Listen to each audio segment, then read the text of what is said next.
for being here with me on the Coach's Couch at Inspired Coach Podcast. I appreciate you sitting here with me, or maybe you are driving or walking or at the gym with me in your ears in some way. Wherever you may be, it's wonderful to have you here on the virtual couch or in any other form that you may be with me.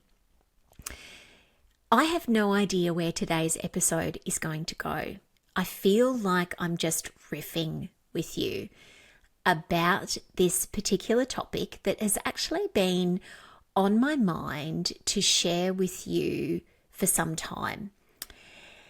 And the only thing that I can think to call this particular episode is the Café niche. But by the time it comes out, there may be another title that I give it. But I think I just want to tell you a story, an experience of this particular business, which is a cafe, and what I see reflected in how powerfully they have cornered a particular market and how well they are serving their ideal client, specifically with the intent that you might glean some inspiration from that in your own coaching work and business, whether that be now or in the future. So as I said, I'm not exactly certain where this might be about to meander, but let me tell you about this particular cafe. So I live in a regional area of Victoria, Australia, a town that, I'm probably going to get this wrong because it's growing all the time. I think of around about 16,000 people. Now, to some people, that's going to be tiny. To other people, that's going to be, that's quite big. But that's about what it is. And there are a number of cafes in this town. This particular cafe is one that I cannot claim to have found. It was actually come across by my mother, who turns 78 this year. And you'll see why that's an important thing to know as a part of this story as I go on to explain to you what sort of cafe this is. So my mum found this cafe one day while we were out in town doing some grocery shopping. And it is located very near one of the major supermarkets in town. And she saw it and said, let's go there and get some things to take home for lunch. I went, okay, no worries. The first thing that struck me when I walked into this cafe with her, which was at about 11:30 in the morning, was how incredibly busy it was. It was packed. And it's not a small cafe. We're talking about easily, I think there would be 45 plus, 50 plus seats in it. And people were sitting down, eating in, and we had to line up 6 people deep to get to the counter. And I'm like, wow, this place is wild. Like, it's popular. It's really busy. The second thing that I noticed as I looked around was that me, at 51 at the time, was leaning towards being one of the younger people in that cafe at that moment. This was most definitely an older crowd. Like, my mum would have been, round about the average age. People were most definitely in their 60s, 70s, 80s, and there could have even been a couple of people there beyond that. It was definitely being frequented by an older population of people. The next thing that I noticed was the decor in the cafe. The decor was very, shall I say, grandma. It was very nana. It was old-fashioned. It was not modern in any way, shape or form. There were plastic check tablecloths on the table, little fake flowers in vases. Around the cafe, there were bookshelves that had really old cookbooks in them, and old books and home magazines and things like that. There was a lot of fake flowers. There was a lot of just old-fashioned things.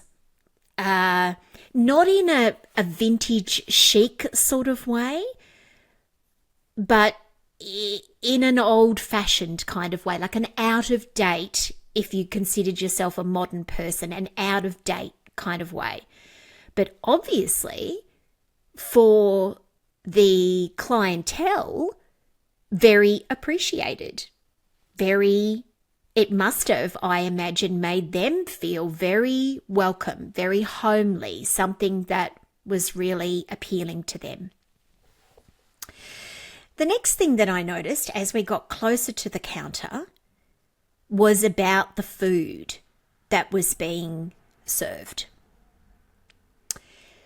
So, while they absolutely, as a cafe, both a dine-in and takeaway cafe, had what you would expect in any modern day current cafe available: coffee, sandwiches, cakes, salads, toasties, toasted sandwiches, and things like that. All of these things very much leaned towards what one would consider classic, maybe old-fashioned versions of those things. So your toasted ham and cheese on white bread, the cakes and the biscuits and the cookies and the sweet things were what you kind of imagined your nana, or at least it was what my nana made at home. They were not, we're not talking about vegan treats here or lots of gluten-free options. We're talking about old-fashioned baking, right? And that kind of vibe.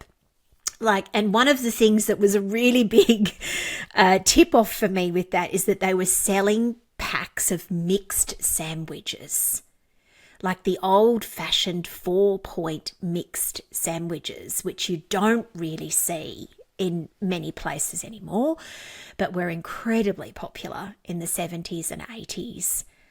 And obviously, therefore, from an age perspective, very popular with this crowd. The next thing I noticed was the prices.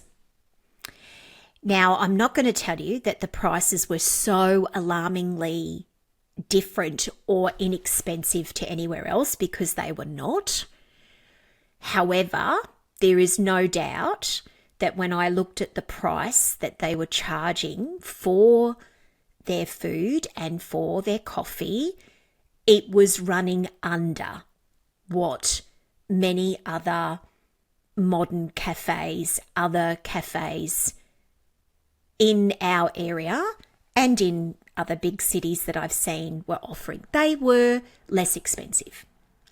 Not necessarily everything, but definitely they were running a little on the more affordable side in comparison to other places that I had seen. I should also mention with the food that they did have other nut milk options for things such as coffee and tea. They had soy milk and they had almond milk, but this is not the sort of cafe, for example, where you would get oat milk, because the clientele that were frequenting there, I just cannot imagine that they are folks that are asking for that. Mostly these are people that are having your usual dairy milk in their beverages. There would, of course, be exceptions to that. So all of this gave me this incredibly astute picture of this cafe, and I was blown away by standing there in line, going up with Mum. We ordered our food and got some coffees. By the way, the food was delicious, and we have been back there many times. No coincidence or no surprise, my mum loves it, because clearly she is considered, whether it's conscious or not, and that's something I want to talk about a little bit more in a moment, by the owners of the cafe, who, by the way, I do not know. It's no surprise to me that she loves it, because the entire feel, decor, offerings, pricing, setup of it is directly targeted straight towards her as an aged pensioner and a woman who will draw comfort and connection from the decor, from the things that are being offered, from the service, from the people around everywhere. Just like we all find connection, comfort, inspiration in different places, whether a cafe or otherwise, when we find ourselves in environments where we feel a connection, we feel a kindred spirit with the people around us, with the offerings, whatever it may be. And so I was just really blown away when I was standing there and we got our food, and the times that I've been back, this has consistently been what's come forward. This cafe is always busy. You almost always have to wait to get served. And it's not because they're understaffed. It's because it is just super popular. Why do I share this with you on the podcast today? Well, I've wanted to share it with you because I think that it is an example of extraordinary niching and a business that extraordinarily and carefully and deeply understands their ideal client. Now, it's really important for me to let you know I don't know whether this is conscious or not. My gut and heart and instinct and intellect tells me that at least in part, some of it is. I am not necessarily saying that the owners of this cafe set out in a very, very conscious and deliberate way to say, we are going to set this cafe up as the place for older people, pensioners, those on fixed incomes to come. Our clientele is 100% 60 plus. They are going to want the old-fashioned comfort measure. I am not saying that they have done that very, very highly consciously or deliberately. Maybe they have, maybe they have not. But somewhere along the line, they have 100% as business owners realised that this is their lane. It can't be, there is no way that it can be as thriving and successful as it is without some level of conscious thought being put into the lane that they are in as a cafe. And they have clearly made decisions around the food that they cook and bake and stock, the decor that they have, the staff that they hire, and how they need to be very responsive to an older clientele and understand them and their pricing and everything. Somewhere along the line, even if it didn't necessarily start out like that, it has ended up like that. And it's an amazing thing to see that, at least in part, I would believe that that is some of the reason that they are thriving and successful at what it is that they do. And what I mean by that is that they are delivering exactly what it is that their ideal client wants through the food, the pricing, the service, the decor, even the location right next to the supermarket. There are no steps in and out to this cafe. You can wheel in and out with a wheelchair or a walker. It's incredibly easy to access. Everything just works about its zone, about the lane, about the delivery. It's just so clear. So I share this with you because I know that sometimes for some people, not all, getting really clear and specific about the type of coach and service business owner that you want to be and the type of ideal clients that you want to work with, it can bring up challenges for some people. And that's not a bad thing because it's so important. But one thing I can share with you as somebody that's now been in this industry for more than 20 years, and many of you will have heard me say this before, and I don't think there will be a time when I ever don't say it. Niching works. Having a zone, having a lane works. It works in so many different ways. It helps you to be crystal clear about what you are delivering. It helps you to deeply tap into the type of client that you genuinely want to attract. And you get to do this in a way that lights you up and inspires and excites you, because I know that there are a lot of other cafe owners that sort of cafe, that type of food, that type of decor, that type of clientele would not inspire them and not excite them. There are other cafes in this town that are very modern, that are, their clientele is completely different. They have lots of vegan options, lots of gluten-free options, all the nut milks of the world. The decor is very chic. The food is very different. The staff are younger. There's also another cafe that I know here in town that is specifically targeting mothers and parents, and for them to come in and bring their children. They have a playground in there. They have a very extensive children's menu. There is no children's menu in this cafe that I am talking about, because I don't think I've ever seen a child in there. If there was a child in there, it would probably be a grandchild.